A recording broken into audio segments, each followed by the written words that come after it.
When a suburban HOA fined a black man for hoarding springwater, they thought they'd shut him down.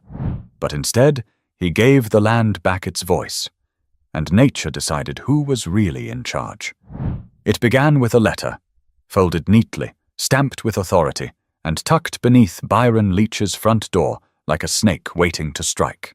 The envelope bore the official seal of the Lakeshore Meadows Homeowners Association, a name that once sounded harmless, but now felt like a threat. Byron stood there in his work boots, garden gloves still on, staring at it for a few seconds before tearing it open. The paper inside was short and cold, every word carved with bureaucratic precision. You are hereby fined $1,200 for unauthorized water containment and aesthetic disruption. Please remove all barrels from view within 10 days to avoid further penalties. He read it twice, almost laughing at the absurdity. Unauthorized water containment, as if saving rainwater was a crime. As if his blue plastic barrels, lined neatly by the fence, had disturbed the fragile beauty of manicured lawns and beige fences. But Byron wasn't laughing for long, because at the bottom, in perfect cursive, sat a signature he'd grown to dread seeing on any community memo. Gloria Penwell, HOA President. Byron let out a deep sigh and leaned against his porch rail, his eyes scanning his small but well-kept backyard. Rows of tomato plants, the peach tree he'd nurtured since his wife's passing, and the steady glint of those spring water barrels he'd filled himself from the creek behind his property. That creek wasn't city water. It wasn't stolen. It was nature's, and he'd simply been taking care of it. But to Gloria, rules were sacred scripture. Later that evening, Byron's neighbor, Harold Denton, a retired truck driver with a thick drawl and an easy grin, ambled over. "Got one too?" Harold asked, pointing at the letter in Byron's hand. Byron shook his head slowly. "No, just me this time." Harold frowned. "Figures. She's been looking for someone to make an example of." Byron didn't answer right away. He looked down at the ground, where the soil had cracked under the heat of a long, dry spring. "I'm not hurting anyone," he finally said. "Just trying to keep the garden alive without wasting tap water." Harold shrugged. "You're right, but reason don't count much when folks like Gloria run the show." That night, Byron couldn't sleep. He sat at his kitchen table, the letter spread open under the light. His cat, Mocha, purred quietly beside him, unaware of the storm brewing. He thought of his late wife, Leah, how she used to joke that he'd find peace in dirt and sunlight. He thought of the hours he'd spent digging, watering, and keeping the garden alive through years of droughts and storms. And now this, an accusation that he was breaking the rules because his water barrels weren't the same dull beige as the fences. He got up and stepped outside. The air was thick with humidity, the kind that pressed on your skin and made you feel like the sky itself was waiting for something. Crickets called from the distance, and a faint gurgle came from the creek that wound through the back of the neighborhood. Byron walked toward it, flashlight in hand, watching the slow trickle disappear into the drainage pipes the HOA had installed 2 years ago.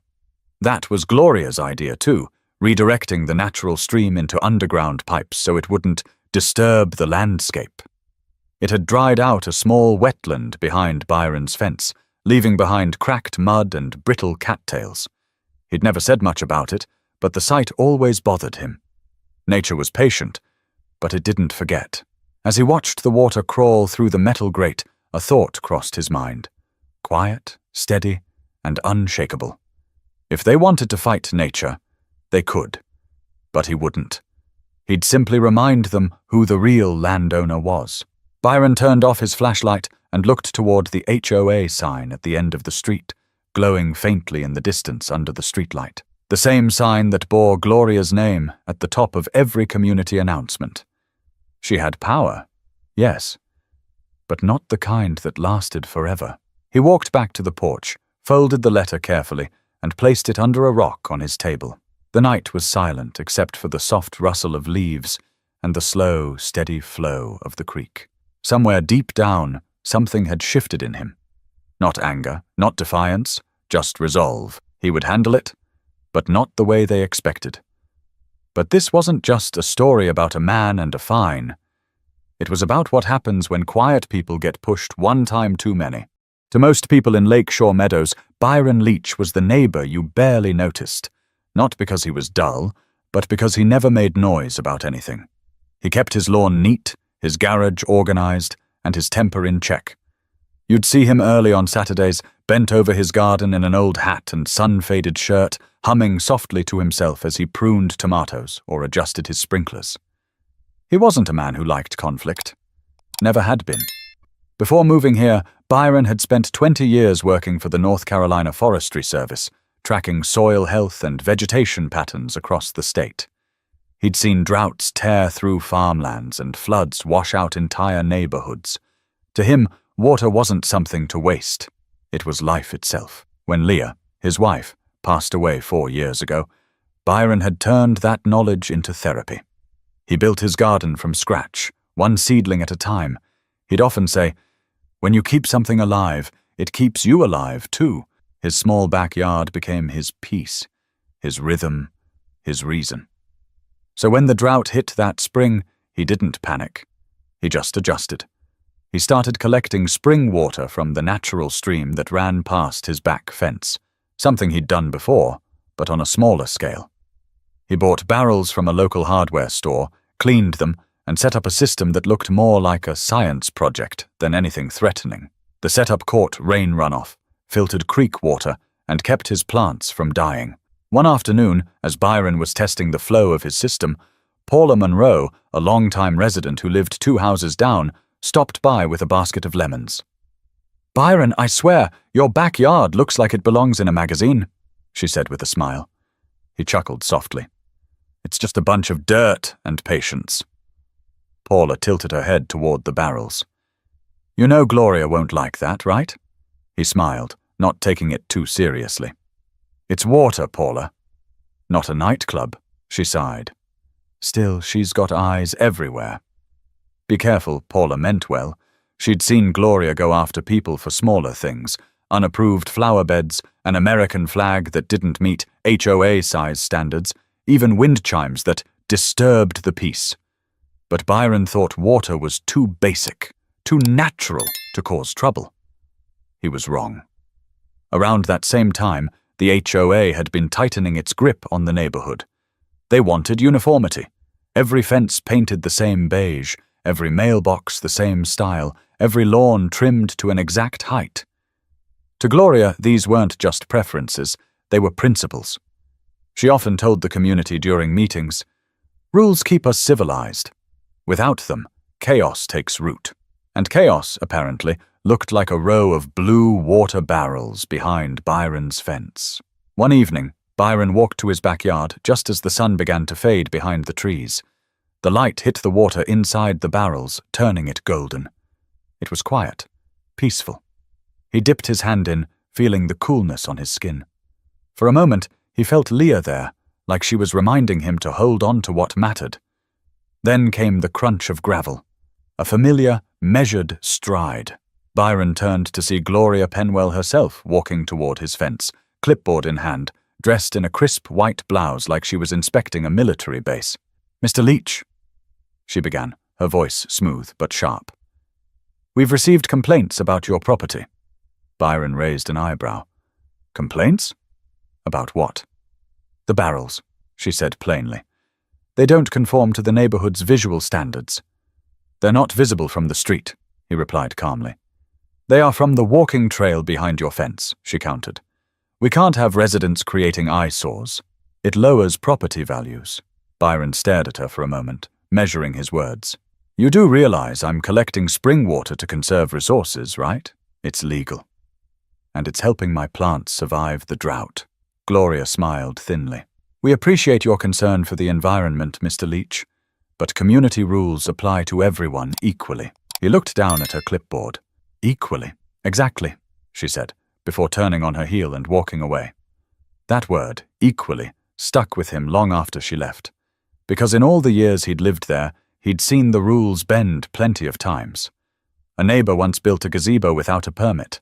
Another painted their shutters bright red.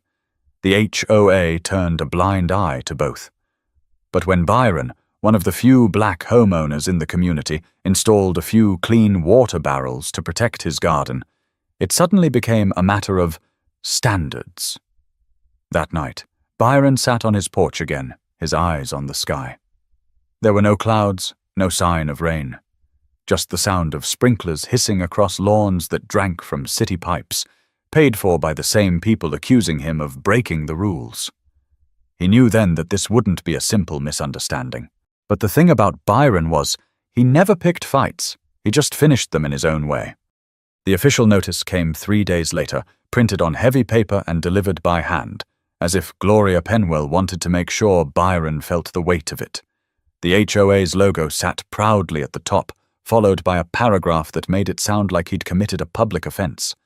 He read it slowly, his jaw tightening with every line. They weren't just fining him anymore. They were threatening legal action if he didn't comply within 7 days. Byron folded the paper, set it down on his kitchen table, and exhaled through his nose. Mocha, his cat, jumped onto the counter and stared at him like she could sense the frustration. He rubbed her head absently, his mind running in circles. He'd followed the rules his whole life, paid his dues, mowed his lawn every week, never parked on the street overnight, never caused a scene at meetings. And now, somehow, he was the villain. Later that afternoon, Byron decided to walk to the HOA office, a repurposed corner of the clubhouse that smelled like lemon cleaner and fresh paint. He found Gloria behind the counter, wearing her usual composed expression. Her clipboard was laid neatly beside her, her pen positioned perfectly parallel.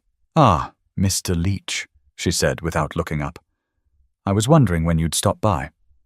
"I got your notice," Byron replied evenly. "I'd like to talk about it." She glanced up then, offering a polite but distant smile. "Of course. I assume this is about the water containment violation?" "It's not a violation," he said, keeping his voice calm. "The barrels are on my property. They don't drain into city lines. And they're helping my plants stay alive during a drought. You could call that responsible, not disruptive." Gloria leaned back slightly, folding her hands together. "Mr. Leach, our community maintains specific standards for appearance. It's about harmony, consistency. Your barrels, unfortunately, break that visual uniformity." He frowned. "So if I paint them beige, it's fine?" Gloria hesitated for a moment, caught off guard by his tone. "Well, technically that would still require board approval." He let out a small laugh, shaking his head. "Board approval for water.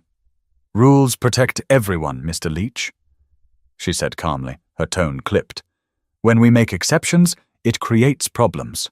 Except when it's someone you like," he said quietly. Her eyes narrowed. "I beg your pardon? I've seen the gazebo on Elm Drive," he said. "No approval for that. I've seen the red shutters on Bayleaf Court. Still standing. But me? You send letters, threats, fines?" Gloria straightened her blouse, her tone sharpening. "If you're implying bias, Mr. Leach, I suggest you reconsider that accusation." "I'm not implying anything," he said, his voice low. "I'm just stating facts." The silence stretched. For the first time, Gloria looked unsettled. She took a slow breath and said, "The rules are clear. You can appeal the fine if you wish, but the barrels must be removed by Friday." Byron didn't respond right away. He just looked at her. Really looked. The woman in front of him wasn't a villain by design. She was someone who believed order was worth more than understanding. The kind of person who needed control to feel safe. "I'll handle it," he said finally. "Good," she replied, returning to her papers. "That's all we ask." But it wasn't. The HOA always asked for more. As Byron walked home, he noticed a few blinds shift open as he passed. Neighbors were watching. Some probably thought he'd brought it on himself. Others just didn't want to be caught on the wrong side of Gloria's rules. When he got back, he sat on his porch with Harold, who'd been waiting with 2 cold sodas. "Didn't go well, huh?" Harold asked. Byron gave a short laugh. "You could say that." "She wants me to take the barrels down or pay $1,200? Harold leaned forward. "You gonna fight it?" Byron took a sip and stared into the distance. "Not her way." Harold studied him. "What's that mean?" "It means," Byron said, "she's playing by paper rules. But nature doesn't care about paperwork. Harold grinned. You're cooking up something, ain't you? Byron smiled faintly, but didn't answer. The truth was, he didn't yet know what he'd do. But deep down, something was shifting. The kind of slow, steady shift that happens before a storm. Over the next few days, Byron received 2 reminder letters, each one colder than the last. On the 5th day, he woke to find a small group of HOA volunteers in reflective vests standing near his property line, snapping photos and jotting notes.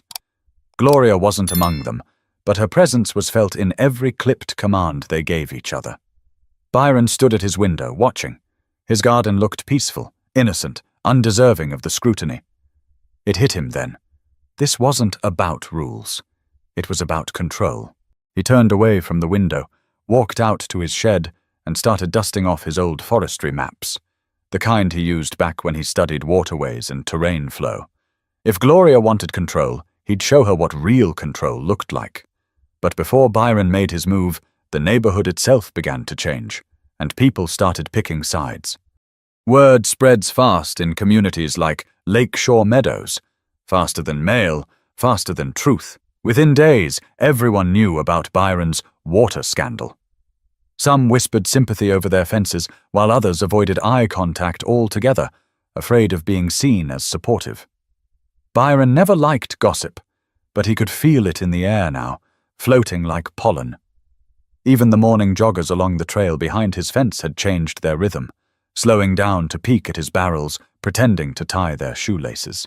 On Tuesday, Paula Munro stopped by again, her face tight with worry. She carried a basket of oranges this time, the way some people bring peace offerings before bad news. "Byron, honey, I think Gloria's stirring folks up," she said softly. She told the HOA board your setup could be a contamination hazard. Byron blinked. "A hazard?" "It's springwater, Paula. Cleaner than what's coming out of our faucets." "I know," she said, glancing around nervously. "But not everyone does. She's saying it could attract mosquitoes, maybe even spread bacteria." He laughed once. Not out of humor, but disbelief. "She'll say anything to make herself right." Paula hesitated, then lowered her voice. "Byron, I've lived here 15 years. Gloria doesn't lose fights. You should just—" "Back down," he interrupted. Paula looked pained. "Sometimes it's better to let things go." Byron shook his head. "That's how people like her stay in charge." After she left, he stood in the yard for a long time, watching the sun hit the barrels. The water inside reflected the sky. Blue, calm, pure. Nothing dangerous about it. That evening, while Byron was fixing his irrigation line, a silver SUV rolled to a stop in front of his house. Out stepped Dean Lovett, one of the HOA's vice presidents, a man who never spoke without measuring every word twice. "Evening, Mr. Leach," Dean said, adjusting his cufflinks like he was at a press conference. "Mind if I have a quick word?" "Sure," Byron replied, though his tone made clear it wasn't an invitation. Dean smiled politely. "Look, we all respect your passion for conservation. Really, we do. But the board's under pressure. Gloria's received complaints, and if she doesn't act, it reflects on all of us." "Complaints from who?" Byron asked. Dean shifted. "You know how these things go. People talk." "Yeah," Byron said quietly. "And people listen to the wrong ones." Dean took a step closer, lowering his voice. "Off the record, you might want to just paint the barrels to match the fence. Keep the peace." Byron smiled faintly. "Peace is easy when one person's always the one giving in," Dean sighed. "I'm just trying to help." "I know," Byron said, turning back to his garden. "That's what makes this worse." Dean stood there for a moment, then got back into his SUV and drove off, leaving a small cloud of dust behind him. By Friday, the HOA had posted a public notice on the community board near the mailboxes. Water collection systems must adhere to neighborhood guidelines and aesthetic standards. Non-compliance may result in legal action. They didn't name Byron directly, but everyone knew who it was about. That night, Harold came over again, carrying a six-pack and a scowl. "You saw that sign?" he asked. "Yeah," Byron said quietly. Man, that woman's got no chill, Harold muttered. Half these people got weeds growing in their driveways, and she's worried about water. Byron chuckled, shaking his head. She's worried about control. That's all. Harold leaned back in his chair. You gonna fight it? Byron took a slow sip. I already am. Over the next week, a quiet divide settled over the neighborhood. One group, mostly older residents loyal to Gloria, saw Byron as a troublemaker. The other group, mostly younger families, admired his calm refusal to back down. One afternoon, as Byron checked the creek behind his yard, a man named Eddie Larson, who lived across the street, came walking over with his teenage son. Hey, Byron, Eddie said. Heard you're giving the HOA a run for their money. Byron smiled faintly. Just trying to keep my plants alive. Eddie grinned. Wish more people stood their ground like that. My wife says you're brave. I just think you're patient. Byron laughed. You'd be surprised how much patience it takes to ignore nonsense. They talked for a while about the weather, about fishing, about how dry the soil had gotten that season. When Eddie and his son left, Byron felt something he hadn't felt in weeks. Support. Real, quiet support. Not from the loud talkers or the fence watchers, but from people who simply understood. But Gloria wasn't finished. That Sunday, during the HOA's monthly meeting, she addressed the situation directly. One resident, she said, her voice measured and serious, has chosen to disregard our regulations. We've been patient, but continued defiance threatens the standards that keep our community harmonious. Several heads nodded. A few people clapped. Dean sat at her side, expression blank. Paula sat in the back, frowning, hands clenched on her purse. When the meeting ended, people walked out, murmuring. Some agreeing with Gloria, others whispering doubts. Byron wasn't there, but he didn't have to be. He could already feel the shift in the air. The lines had been drawn. That night, as rain clouds gathered for the first time in weeks, Byron stood at the edge of his yard, watching the faint trickle of the creek. The air smelled heavy, electric, full of promise. He whispered quietly to himself, almost like a prayer. Let nature handle it. But the rain that came next wasn't just another storm. It would become the breaking point for everyone involved. The storm hit late on a Thursday night. At first it sounded like the usual Carolina rain, steady, soft, harmless. But within an hour, the sky opened up and poured with the kind of force that makes you stop what you're doing just to listen. The gutters overflowed, the wind howled through the trees, and the parched soil of lakeshore meadows drank like it hadn't tasted water in years. Byron sat by the window, lights off, watching the sheets of rain sweep across his yard. His barrels filled quickly, the lids rattling as the water surged inside. It should have felt like victory, nature doing what it does best. But instead, it felt like pressure building behind glass. He knew what was coming next. The next morning, he woke to find a bright, orange notice taped to his door.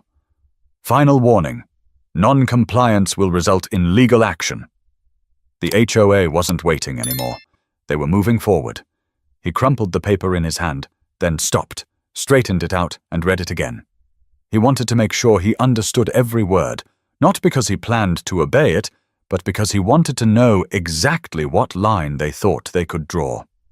That afternoon, he walked to the creek. The water level had risen several inches overnight, running with strength again for the first time in years. He crouched beside it, touching the current with his fingers. It felt alive. It felt right. As he stood, Harold joined him, umbrella in hand, boots sinking into the mud. You see this? Harold said. That creek ain't flowed like that since the county piped half of it underground. Byron nodded slowly. She thinks she owns this. All of it Gloria? Harold asked. Yeah, Byron replied. But this, he pointed to the moving water, doesn't answer to her. That night, Byron couldn't get the creek out of his mind. He dug through his old forestry maps, tracing the water's original course from decades ago. The HOA's drainage pipes had diverted the flow away from its natural bed, all to make the walking trails drier and the lawns prettier. He stared at those lines for hours until it hit him. The water wanted to go home. The next morning, Byron was up before sunrise. He walked to the edge of his property with his shovel and began digging. Small, patient movements, forming a shallow channel that curved gently toward the low ridge near his fence. It wasn't sabotage. It was restoration. He was guiding the water back to where it used to run, long before the HOA's interference. By midday, sweat covered his back, and the sun was high. The soil was damp and pliable, perfect for shaping. He worked quietly, stopping every few minutes to check the direction of the slope. Mocha meowed from the porch, as if asking what he was up to. He smiled. Just fixing what they broke. Paula saw him from across the street and came jogging over. "Byron, what are you doing?" she asked, breathless. "Letting nature handle it," he said simply. Her eyes widened. "You're not planning something bad, are you?" "Bad?" he said, leaning on his shovel. "No, just natural." She looked like she wanted to say more, but didn't. Instead, she said softly, "Be careful." Gloria's already talking about filing for an injunction. Byron nodded. She'll get her wish soon enough. 2 days later, another storm rolled in. Not as fierce as the last, but enough to bring that steady, determined rain. Byron stood on his porch, raincoat zipped, watching the water begin to move. The creek swelled again, flowing into the path he'd carved. Slowly, steadily, it followed the channel, curving behind his garden and toward the HOA's drainage ditch. But this time, it didn't stop there. The flow slipped past the ditch's edge, trickling toward the manicured lawn that stretched behind the clubhouse. Gloria's pride and joy. Byron watched, silent. The sound was almost peaceful, like nature clearing its throat after years of silence. The next morning, chaos broke out.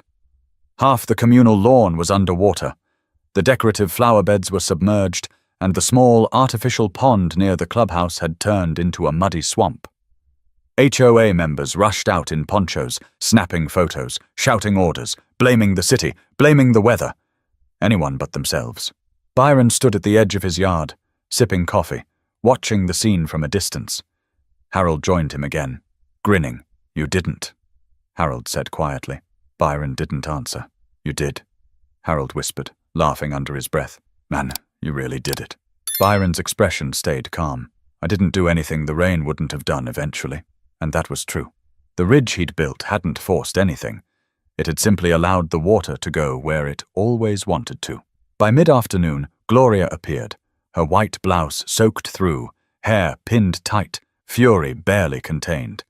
She marched straight toward Byron's yard, rain boots squishing with each step. "Mr. Leach," she barked. "Did you tamper with the creek?" Byron looked up slowly. "Tamper. Number. I just stopped blocking it." "You caused damage to association property," she snapped. "I didn't cause anything," he said calmly. "I just let the creek run where it used to. Nature took care of the rest." Gloria's voice trembled with anger. "You will be held accountable for this." Byron set his coffee down. "I already have been." "Remember the fine?" For a brief moment, even Gloria had no words. She turned sharply and walked away, boots splashing through the water. That night, the rain eased. The sky cleared, but the damage, or rather the correction, was done. The community lawn would take weeks to recover. The old pond, long dried out by the HOA's re-roating project, was full again. Ducks had already returned. Byron sat on his porch, smiling quietly. Not with triumph, but with peace. But word of what happened spread faster than the flood itself, and by the next morning, the neighborhood wasn't just divided, it was at war. By Saturday morning, Lakeshore Meadows looked like a divided town. On one side were the loyalists, the ones who still believed Gloria Penwell's word was law. On the other side were the quiet sympathizers who'd had enough of HOA overreach. They didn't all say it out loud, but their silence spoke volumes. Byron Leach had become the topic of every porch conversation, every morning dog walk, every group text between neighbors. Some called him reckless. Others called him a hero. Either way, he'd changed something in the air, and Gloria hated that more than the flooded lawn itself. When she called an emergency board meeting that afternoon, she made sure everyone saw her clipboard and stormed through the neighborhood like she was leading a mission. She wore that same crisp white blouse, her lips pursed so tight they could cut glass. Byron, however, didn't go. He already knew what was coming: a formal accusation, threats of legal action, and another round of intimidation letters. Instead, he spent the afternoon walking the edge of the creek, studying how the water had settled after the rain. The new channel had worked perfectly. The ridge he'd built held strong, and the overflow had balanced itself out across the lower terrain, just as the maps predicted. It wasn't destruction. It was balance. Later that day, he got a knock on the door. It was Eddie Larson, the neighbor who'd spoken to him about patience and courage a week earlier. He looked uneasy. "Byron," he said, lowering his voice. "Gloria's saying she's filing a claim against you for property damage." Byron raised an eyebrow. "Property damage?" The pond refilled itself. Eddie scratched his head. "She's calling it intentional flooding, says you redirected the creek on purpose." Byron smirked. "She's right about that part." Eddie looked worried. "Man, I'm with you, but she's got half the board on her side. They're threatening to sue." "Let them," Byron said simply. "I've got time." Eddie hesitated. "You got proof that what you did was legal?" Byron nodded toward his kitchen table, where several maps and documents were spread out. "Got every property line and water flow record since 1986. County archives don't lie." Eddie smiled slowly. "You planned this?" Byron shrugged. "No, I just understood the land better than she did." When Eddie left, Byron sat at the table again, staring at the old forestry maps. He'd drawn lines, marked elevations, and noted every alteration the HOA had made over the years. What Gloria didn't realize was that her precious drainage project, the one that rerouted the creek underground, had violated the original county easement. She'd technically disrupted a natural flow without permission. The irony made Byron chuckle under his breath. That night, he decided to put his next plan in motion. Not out of revenge, but out of principle. He wasn't going to fight Gloria in her world of forms and fines. He'd fight her with patience and proof. He called his old colleague from the forestry department, Dr. Lionel Green, an environmental specialist now working with a watershed protection group in Durham. "Lionel, it's Byron," he said when the call connected. "Got a situation I think you'd appreciate." Lionel laughed.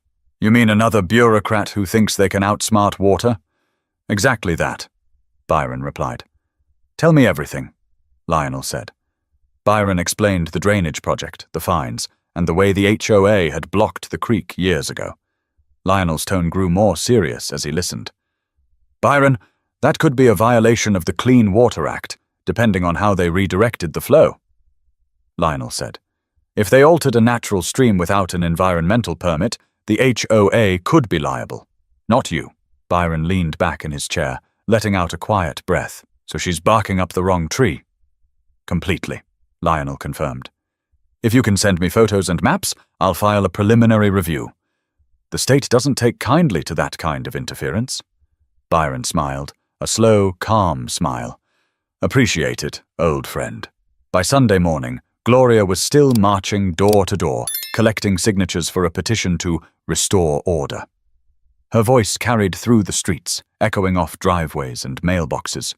She didn't notice Byron standing quietly near his fence, camera in hand, snapping photos of the flooded lawn, the diverted ditch, and the pond now teeming with wildlife again. Every click was evidence. That afternoon, Harold stopped by again, holding a cup of coffee. "You look like a man with a secret," he said. Byron grinned. "Let's just say I've got friends in higher places." Harold chuckled. "You're enjoying this a little too much." "I'm enjoying the quiet part," Byron said. "The part where nature and the law start agreeing with each other." The following week, a letter arrived. But this one didn't come from Gloria. It came from the North Carolina Department of Environmental Quality. It was addressed to the Lakeshore Meadows Homeowners Association, requesting documentation for their drainage system and proof of environmental compliance. When Gloria opened it at the next HOA meeting, witnesses said her face turned pale. Byron didn't attend, but he didn't have to. He knew exactly what it said. But even with the state now watching, Gloria wasn't ready to give up. and the next move she made would turn the whole neighborhood against her. The letter from the Department of Environmental Quality hit Gloria Penwell like a hammer. It didn't accuse her of anything outright, but the wording was enough to make her sweat. Potential violation of watershed modification ordinances. Those 7 words were poison to someone like her. She'd built her entire reputation on control, precision, and following the rules. The thought that she might be the one breaking them gnawed at her pride like rust on steel. But instead of backing off, she doubled down. She called an emergency HOA meeting, this time behind closed doors. Only board members were invited, though half the neighborhood gathered outside the clubhouse anyway, pretending to walk their dogs or water their lawns while eavesdropping. Inside, her voice carried through the thin walls. "We cannot let this man undermine us," she said, sharp and unwavering. "He has made a mockery of our community. I will not stand for it." Dean Lovett spoke up carefully, choosing every word like he was defusing a bomb. "Gloria, the state letter. Maybe we should pause before we escalate. If they find the drainage system violates an environmental code..." "Enough," she snapped. "We've done nothing wrong." "But if we push and it backfires..." "I said enough, Dean." Her voice dropped lower then, quieter but heavier. "If we let him win, we lose this neighborhood." Order matters. Discipline matters. Outside, Byron stood at the edge of the lawn, arms crossed, listening. He wasn't smiling. He didn't take joy in her panic. He just understood now. She wasn't fighting him out of spite. She was fighting to preserve her illusion of control. Later that evening, as the sun dipped below the trees, Byron walked along the creek again. The air was cooler, carrying the faint smell of wet soil and honeysuckle. The channel he'd carved still flowed clean and steady, feeding into the old pond that had come alive again. Frogs croaked at the edges. Birds darted across the surface, their wings flashing in the light. Harold joined him, hands in his jacket pockets. "You seeing this? Whole thing's turning into a nature reserve." Byron smiled faintly. "It's how it used to be." Harold kicked a pebble into the water. "Funny how you fix something, and they call it damage." "People like Gloria," Byron said quietly, "don't see balance. They see anything they don't control as chaos." 2 days later, the state sent an inspection team to Lakeshore Meadows. 2 white trucks rolled in, each bearing the DEQ logo. Residents peeked through curtains and filmed from porches.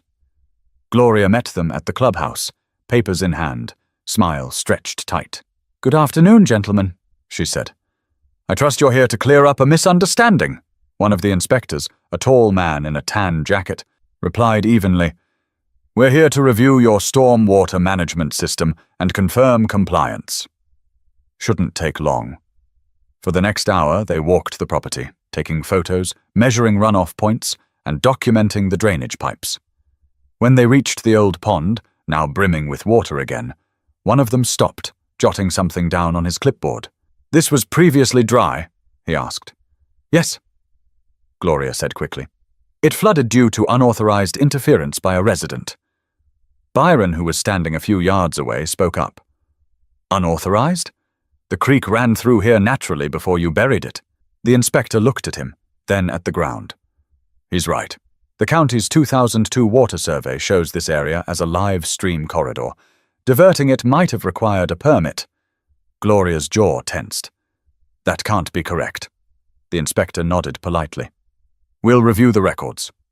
If the HOA altered the flow without authorization, we'll need to address that." The crowd murmured. A few neighbors exchanged glances. Some even smiled. That night, Byron sat on his porch again, watching lightning flicker in the distance. The storms had become frequent lately, and each one fed the creek a little more. The land was healing itself in real time. The lawns that had drowned were already greening again, and the pond had become a small haven for life. It wasn't about revenge anymore. It was about restoration. But Gloria couldn't see it that way. To her, every raindrop was a reminder that she'd lost control. So when another downpour hit the following weekend, she snapped. At dawn, Byron woke to the sound of shouting. He looked outside to see Gloria and 2 hired workers near the creek, shovels in hand, digging at the ridge he'd built. They were trying to block the water again, piling dirt and stones where it flowed. Byron stormed outside, raincoat half-zipped. "What do you think you're doing?" Gloria spun toward him, soaked but furious. "Restoring order," she shouted. "You've destroyed property and I'm fixing it." "That's not your land," Byron said firmly. "That's mine." "Not when your actions affect community property," she fired back. He pointed at the creek, water rushing around her boots. "You can't fight water, Gloria. You can't own it. It's going to do what it's always done." She ignored him, yelling at the workers to keep going. But as they did, the ridge gave way under the pressure. Water surged through the pile, splitting it in two and sending mud flying across the lawn. One of the workers slipped, falling backward into the shallow current. The spectacle drew half the neighborhood. Cameras were out. People whispered. Paula was there too, clutching her phone and shaking her head. Byron said nothing more. He just stood there, watching as the creek reclaimed its path again. Stronger this time, as if nature itself had had enough. Gloria screamed something about lawsuits, but no one was listening anymore. They were watching the water. Pure, unstoppable, free. But as the water settled and the truth became impossible to ignore, the community would soon have to choose whose version of order they believed in. By Monday morning, Lakeshore Meadows looked different. Not ruined, just real. The kind of real you get when perfection cracks. Mud streaks ran along the edge of the clubhouse lawn. The pond shimmered again, fuller than anyone remembered. A few ducks had returned, waddling past the keep-off grass signs as if mocking them. Gloria Penwell, though, wasn't amused. She'd spent the entire weekend firing off emails to the HOA board, the city, the county, even a local news station. Each message read like a declaration of war. Resident causes environmental damage. Illegal tampering with community property. Request for immediate legal review. But this time, no one rushed to her side. When the DEQ inspectors returned for a follow-up, Byron stayed home. He didn't need to see it. He already knew the truth would surface like driftwood after a storm. Instead, he sat in his kitchen with Harold, Paula, and Eddie, the three neighbors who'd quietly stood by him through everything. Harold stirred sugar into his coffee and muttered, "You think she'll back down now?" Byron leaned back in his chair. "Gloria doesn't back down. She burns out," Paula sighed. "She called me last night, yelling about property values dropping.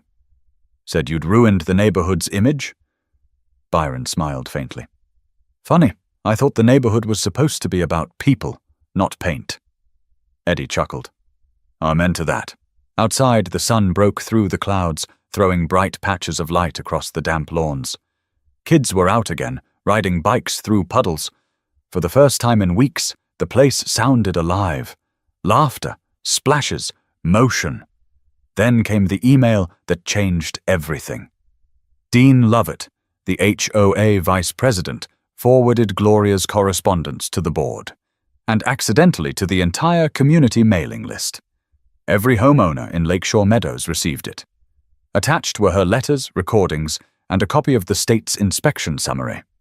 And right there, in bold text, was the line that made everyone pause. The HOA's previous alterations to the natural stream appear to have violated county environmental standards. Immediate restoration is recommended. It wasn't an accusation. It was a polite directive, but for Gloria, it was a death sentence. Byron's phone started ringing almost immediately. First Paula, then Eddie, then a woman he barely knew from 2 streets over.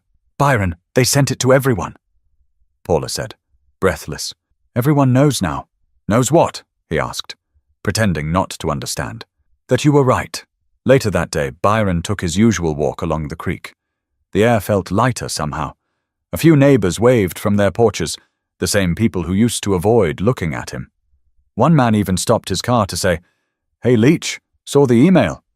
Guess you showed them, huh?" Byron smiled, though not in triumph. "Didn't show anyone anything," he said. "Nature did the work." Back at the clubhouse, things weren't so calm.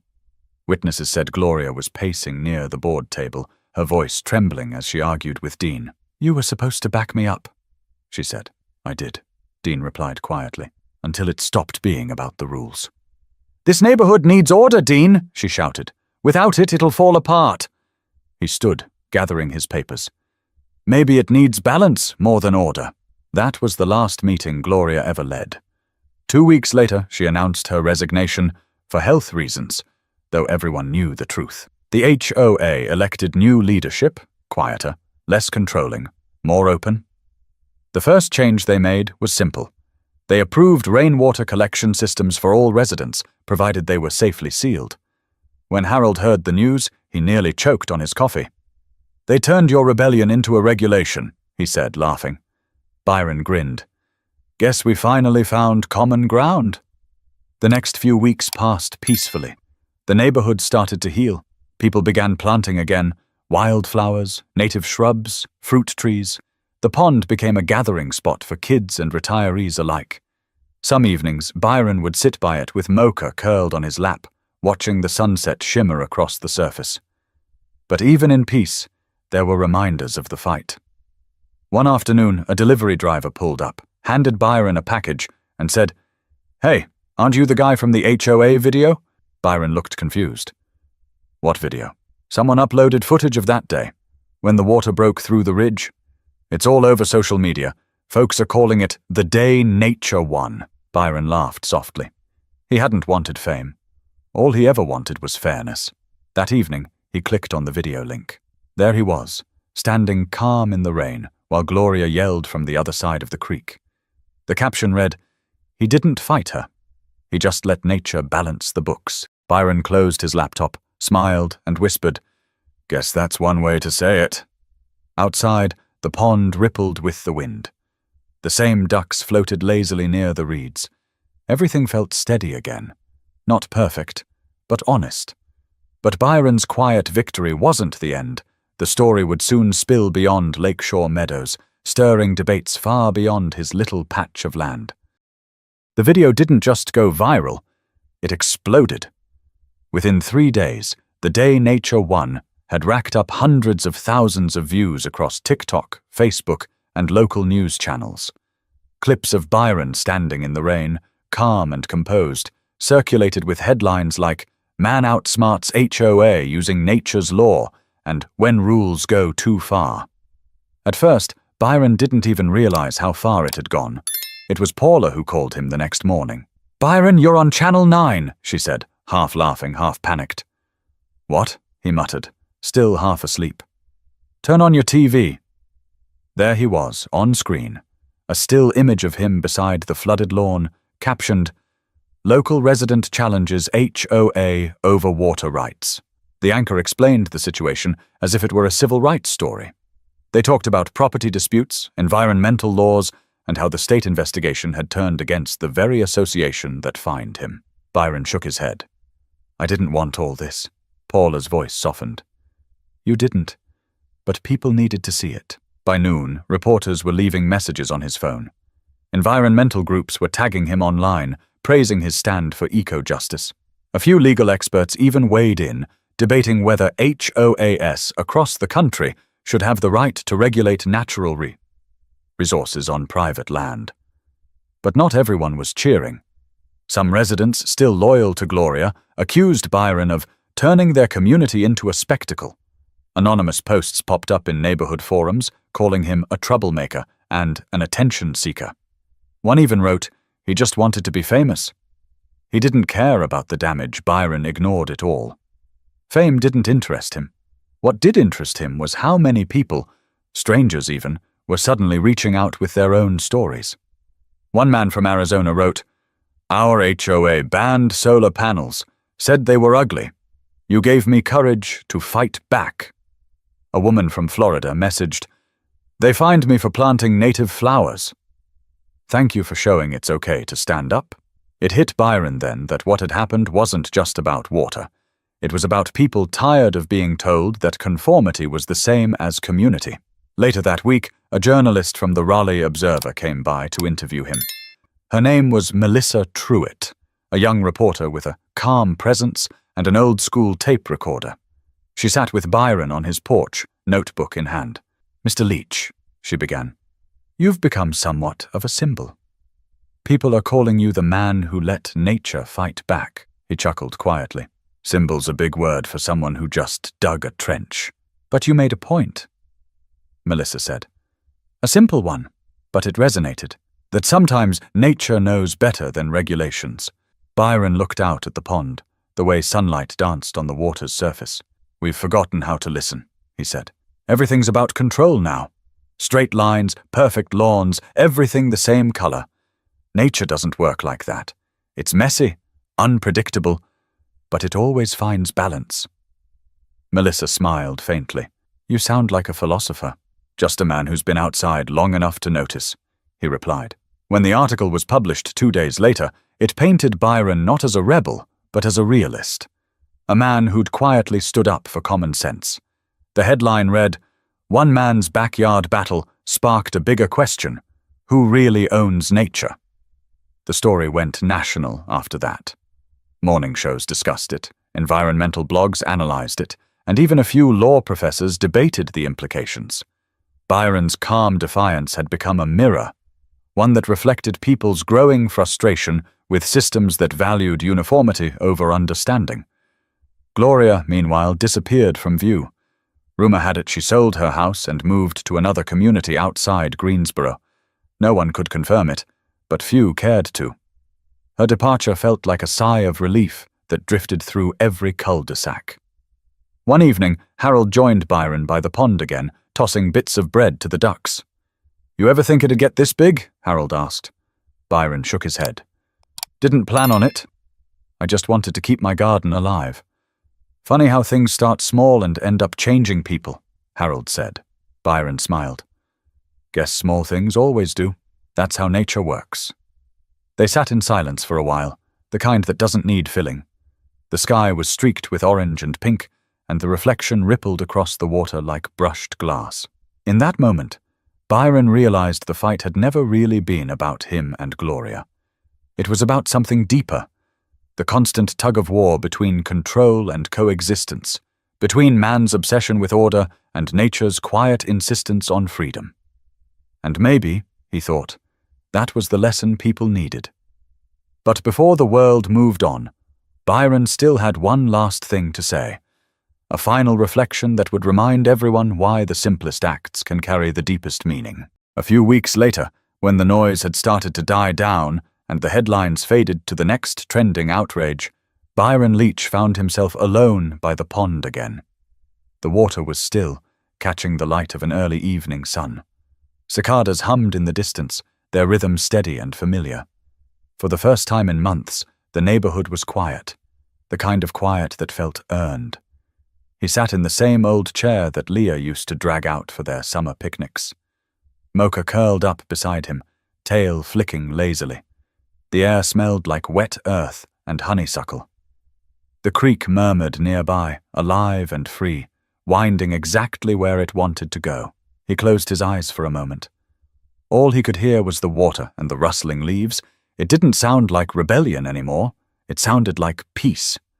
A knock on the fence pulled him from the thought. It was Paula Monroe again, this time holding 2 glasses of iced tea. Thought you might need this, she said with a smile. Byron grinned. You just like being part of the winning team, she laughed softly. Please, you think anyone really wins with an HOA? They sat for a while, sipping tea in comfortable silence. Finally, Paula said, You know, I think people needed this. Not the fight, but the reminder. What reminder's that? Byron asked. That rules are supposed to protect people, not cage them, she said. You didn't fight for water, Byron. You fought for common sense. He smiled at that. She wasn't wrong. Later that evening, Byron decided to take one more walk through the neighborhood. It looked different now, not because of the flood or the news, but because of how people carried themselves. Kids played near the pond without parents rushing to scold them. Neighbors talked across driveways again. Someone had even started planting wildflowers along the creek, letting color return where it had once been forbidden. As Byron passed the community board, he noticed a new announcement pinned to it. Residents are encouraged to participate in the Lakeshore Meadows Green Initiative promoting sustainable gardening, natural water collection, and environmental restoration. Inspired by local resident Mr. Byron Leach. He stared at it for a long moment. Then he chuckled under his breath. Guess nature joined the HOA after all. The next morning, he got a call from Melissa Truitt, the reporter who'd interviewed him. Byron, I just wanted to let you know, she said. Your story's being included in a national feature about environmental responsibility and community reform. He sighed lightly. I didn't mean for it to turn into a movement. I think that's what makes it work, she replied. You didn't force anything. You just reminded people that sometimes letting go of control is the solution. He thanked her, hung up, and walked outside again. The grass was still damp with morning dew, the air warm but gentle. The barrels, now painted a neutral shade after all the chaos, stood quietly by his fence, full of clear water. They weren't defiant anymore. They were part of the landscape. A few houses down, Eddie Larson waved from his driveway. Hey, Byron! Got my own setup now, he called out proudly, pointing to a row of new rain barrels. Figured if it's legal now, might as well do it right. Byron laughed. Just make sure Gloria's ghost doesn't show up with a clipboard. Eddie grinned. If she does, I'll offer her a drink. Byron walked back to his porch, sat down, and took a slow breath. The wind rippled across the pond, sending small circles outward, one after another. That's how change worked. Not all at once, but in ripples. One person does the right thing, and someone else finds courage in that. He thought about Leah again. Her voice, her warmth, how she used to tell him that patience wasn't about waiting quietly, but standing steady when things didn't make sense. Maybe that's what he'd done, without even realizing it. When the sun began to set, painting the sky in orange and gold, Byron spoke softly, not to anyone in particular. Nature doesn't hurry, but it gets everything done. I guess we should too. He stood up, dusted off his jeans, and looked around the neighborhood, his neighborhood, finally at peace. There was something satisfying about knowing he didn't win by yelling or fighting or breaking rules. He'd won by trusting something bigger, older, and wiser than any HOA regulation. Balance. He turned back toward the camera he'd set up earlier to record a message for the online audience that had grown around his story. The little red light blinked on. A few weeks later, when the noise had started to die down and the headlines faded to the next trending outrage, Byron Leach found himself alone by the pond again. The water was still, catching the light of an early evening sun. Cicadas hummed in the distance, their rhythm steady and familiar. For the first time in months, the neighborhood was quiet, the kind of quiet that felt earned. He sat in the same old chair that Leah used to drag out for their summer picnics. Mocha curled up beside him, tail flicking lazily. The air smelled like wet earth and honeysuckle. The creek murmured nearby, alive and free, winding exactly where it wanted to go. He closed his eyes for a moment. All he could hear was the water and the rustling leaves. It didn't sound like rebellion anymore. It sounded like peace. A knock on the fence pulled him from the thought. It was Paula Monroe again, this time holding 2 glasses of iced tea. Thought you might need this, she said with a smile. Byron grinned. You just like being part of the winning team, she laughed softly. Please, you think anyone really wins with an HOA? They sat for a while, sipping tea in comfortable silence. Finally, Paula said, You know, I think people needed this. Not the fight, but the reminder.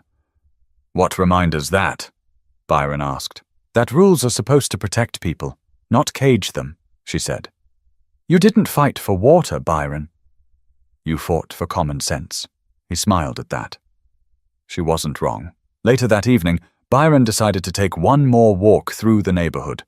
It looked different now, not because of the flood or the news, but because of how people carried themselves. Kids played near the pond without parents rushing to scold them. Neighbors talked across driveways again. Someone had even started planting wildflowers along the creek, letting color return where it had once been forbidden. As Byron passed the community board, he noticed a new announcement pinned to it. Residents are encouraged to participate in the Lakeshore Meadows Green Initiative promoting sustainable gardening, natural water collection, and environmental restoration. Inspired by local resident Mr. Byron Leach, he stared at it for a long moment. Then he chuckled under his breath. Guess nature joined the HOA after all. The next morning, he got a call from Melissa Truitt, the reporter who'd interviewed him. "Byron, I just wanted to let you know," she said. "Your story's being included in a national feature about environmental responsibility and community reform." He sighed lightly. "I didn't mean for it to turn into a movement." "I think that's what makes it work," she replied. "You didn't force anything. You just reminded people that sometimes letting go of control is the solution." He thanked her, hung up, and walked outside again. The grass was still damp with morning dew, the air warm but gentle. The barrels, now painted a neutral shade after all the chaos, stood quietly by his fence, full of clear water. They weren't defiant anymore. They were part of the landscape. A few houses down, Eddie Larson waved from his driveway. "Hey, Byron! Got my own setup now," he called out proudly, pointing to a row of new rain barrels. "Figured if it's legal now, might as well do it right." Byron laughed. "Just make sure Gloria's ghost doesn't show up with a clipboard." Eddie grinned. "If she does, I'll offer her a drink." Byron walked back to his porch, sat down, and took a slow breath. The wind rippled across the pond, sending small circles outward, one after another. That's how change worked. Not all at once, but in ripples. One person does the right thing, and someone else finds courage in that. He thought about Leah again. Her voice, her warmth, how she used to tell him that patience wasn't about waiting quietly, but standing steady when things didn't make sense. Maybe that's what he'd done, without even realizing it. When the sun began to set, painting the sky in orange and gold, Byron spoke softly, not to anyone in particular. "Nature doesn't hurry, but it gets everything done. I guess we should too." He stood up, dusted off his jeans, and looked around the neighborhood, his neighborhood, finally at peace. There was something satisfying about knowing he didn't win by yelling or fighting or breaking rules. He'd won by trusting something bigger, older, and wiser than any HOA regulation. Balance. He turned back toward the camera he'd set up earlier to record a message for the online audience that had grown around his story. The little red light blinked on. He looked straight into the lens and said, "If this story taught me anything, it's that sometimes you don't have to fight nature or people to be heard. You just have to do what's right and let the truth take care of itself. Don't be afraid to stand up for what makes sense, even if it's small, because small things, they grow. Just like this." He paused, his expression softening. "If you've been watching this far, thank you. And if you believe stories like this matter, hit that subscribe button. Because sometimes we all need reminders that doing the right thing doesn't have to make noise to make change." He gave a gentle nod, turned off the camera, and watched the sky turn darker, the last streaks of light fading behind the trees. The creek murmured in the background, steady as ever.